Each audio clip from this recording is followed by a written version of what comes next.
બારામુલામાં 3 આતંકવાદી ઠાર।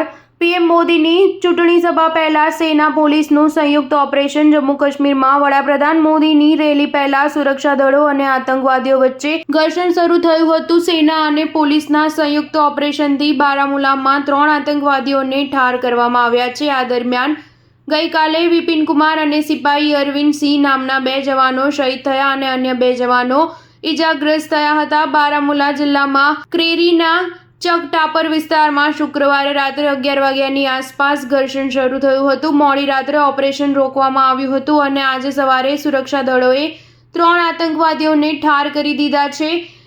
કિશ્તવાડના ચતરુ બેલ્ટના નૈતધામ ગામમાં શુક્રવારે બપોરે 3:30 વાગ્યે ઘર્ષણ શરૂ થયું હતું।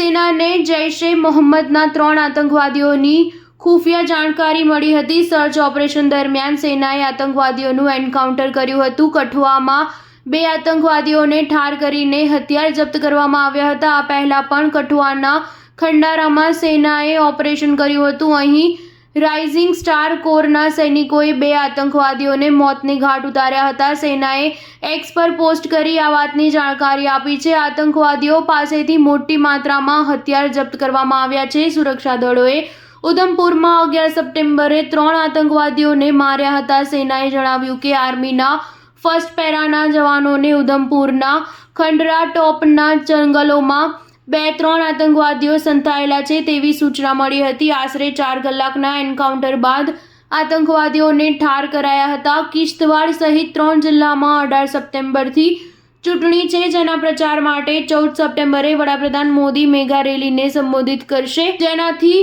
વિધાનસભા ચૂંટણીમાં ભાજપ ઉમેદવારોના સમર્થનમાં ચૂંટણી પ્રચાર અભિયાનની શરૂઆત થશે। વડાપ્રધાન મોદી ઘાટીના 3 જિલ્લા ડોડા, કિશ્તવાડ અને રામબનની 8 વિધાનસભા બેઠકના ઉમેદવારો માટે મતદાનની અપીલ કરશે। આ 3 જગ્યાએ 18 સપ્ટેમ્બરે ચૂંટણીના પહેલા તબક્કાનું મતદાન શરૂ થશે। સ્ટાર ન્યૂઝ 7 હંમેશા સચ્ચાઈની સાથે।